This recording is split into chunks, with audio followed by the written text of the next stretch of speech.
Hi, welcome to part 2 of my subfloor installation. I cannot wait for you to see how it looks at the end. Even just having the subfloor with all of the red before the flooring gets put on is just making me feel so excited about getting this part done and then being able to do all the build stuff on top of it. I hope that you enjoy it as much as I've enjoyed getting it done. Let's go. Hi, I'm Erin, and welcome to Grammy Goes. Join me as I demo my Ford Transit 350, build it out, and travel in it. Come along for the ride, it should be fun. I did not plug the batteries in to charge for my skill saw, so I can't, or my jigsaw, so I can't cut out that part for the shower until those charge up. So in the meantime, I'm going to paint the waterproofing on these. Start with the first side, and then once that's dry, I'll flip them over and do that part as well. So the stuff I was telling you about is called Red Guard, and I'm going to use this to waterproof my shower as well. It's pink, like a bright neon Pepto-Bismol pink when I first take it out, and then when it's dry, you know it's dry because it turns red. So we're going to get started. So you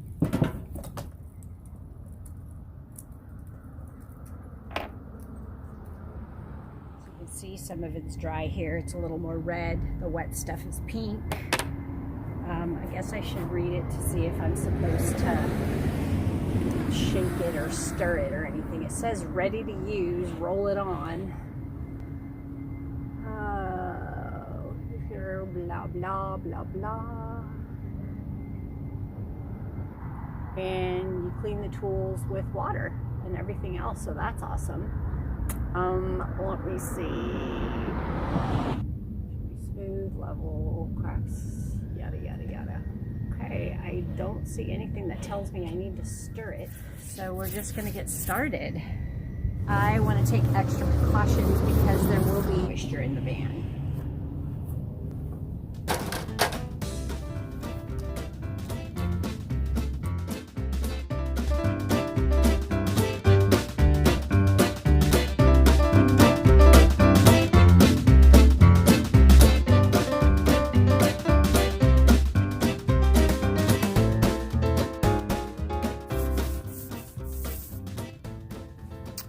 Alright, so I got the first side of the first one done, and I did a double layer. I'm just going to turn this around. Hopefully you'll be able to see me. I decided I would sit down and enjoy a beer, and I need to grab lunch. Jack is snoozing over in his little bed, which is typically what he does when he's out here. I'm so excited. It's starting to stay light a little bit later in the evening, so I have a really good chunk of today to get this done. As soon as I get these painted and I can get the other one cut, the one I need to cut is going to be the next one that I do. Probably should have been the first one that I did, but oh well, hindsight, right? So I'll get that cut, and I will have the subfloor in today, faux show. Can't wait. I decided it'd probably be a good idea if I would eat. Jack is going to join me. He gets this tooth stuck on his lip, so he's kind of like this right now. So Jack's going to share. You want this? Right here. Attaboy. He smells the turkey and the cheese, so the pretzel is not quite as enticing.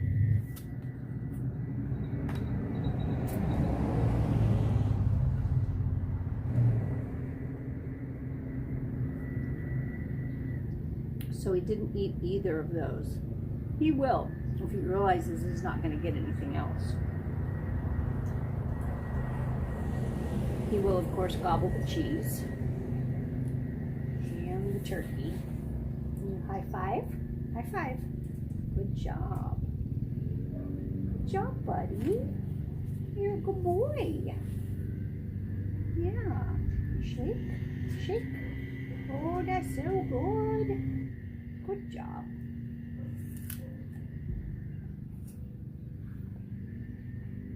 Eat your apple.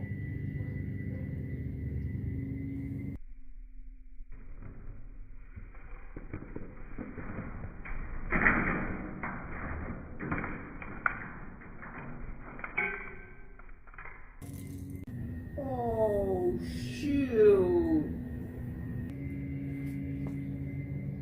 Dang it. What's a 5-second rule apply if you're in the garage? Oh, dang it. All right, lunch is done and my batteries are charged, so I am cutting out the space that needs to be left open from where my shower pan is going to sit inside of the subfloor. At this point, I'm just trying to be sure that as I'm doing the cutout, I don't saw through the sawhorses.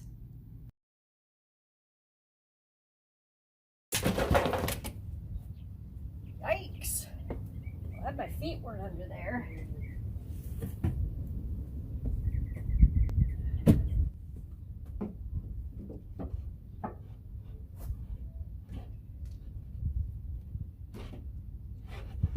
Beautiful. So this is a little bit of a tedious process, and it could possibly be one that I don't need to do, but I would so much prefer to be safe and not, goodness gracious, and not sorry for having not done this should any water leak from my shower or my sink or anything else. I just think it's a great precaution to just get this taken care of now. So, I'm putting the Reflectix all over the floor so that I can lay down the insulation on the subfloor that I did yesterday, and I have an assistant today. Brett is here to help in his white t-shirt. Oh my gosh, I should have at least given him a t-shirt. It's all good. Okay.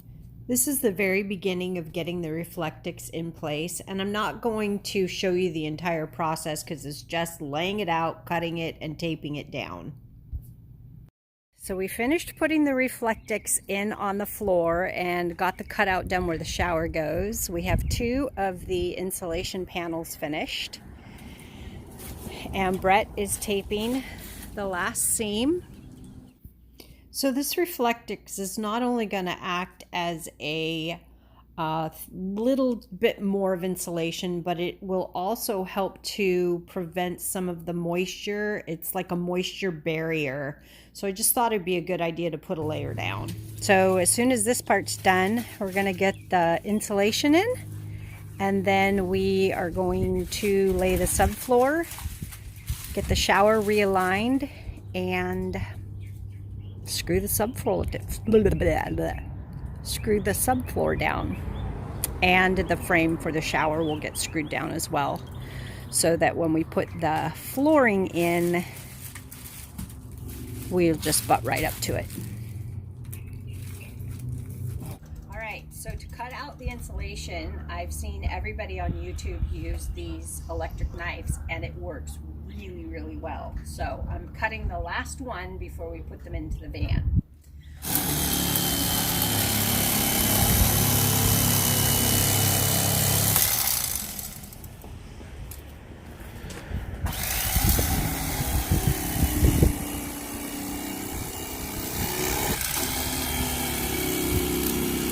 Oh!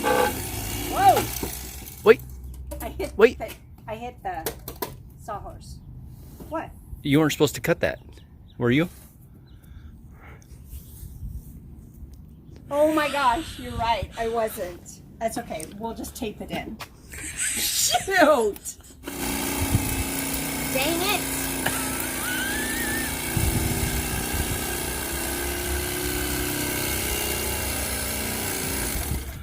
That was intentional. That was funny. You were like, what?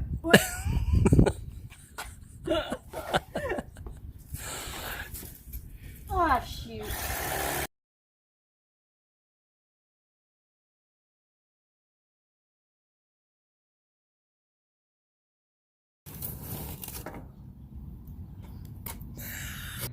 All right, so we've got the insulation on top of the thin slate, and we taped those pieces together. And then we have the piece that the shower pan is going to go in for the subfloor with all the red guard cured and complete.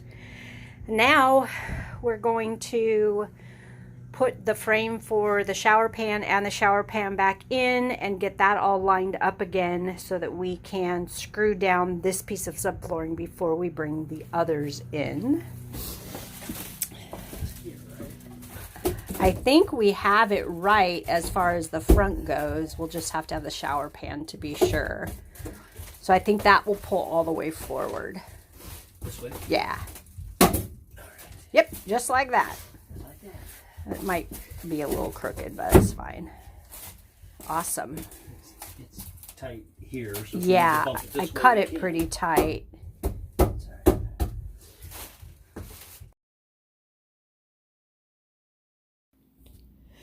So what we did is we had the frame for the shower pan in place. We brought the shower pan in. We got the holes all lined up. And then we pulled the shower pan out. We used these little brackets that you can see up in the left corner there to mark the holes in the bottom of the van where we needed to attach those brackets. And then we'll get those brackets attached, and then the frame is going to slip in right behind those, so between the subfloor and the bracket, and then we'll screw those brackets to the frame for the shower pan, and that's going to hold that in place, and then it will allow me to butt my flooring up to that wooden frame, and it will just be good to go. I'm going to also be trimming out around the front of the shower frame with some base.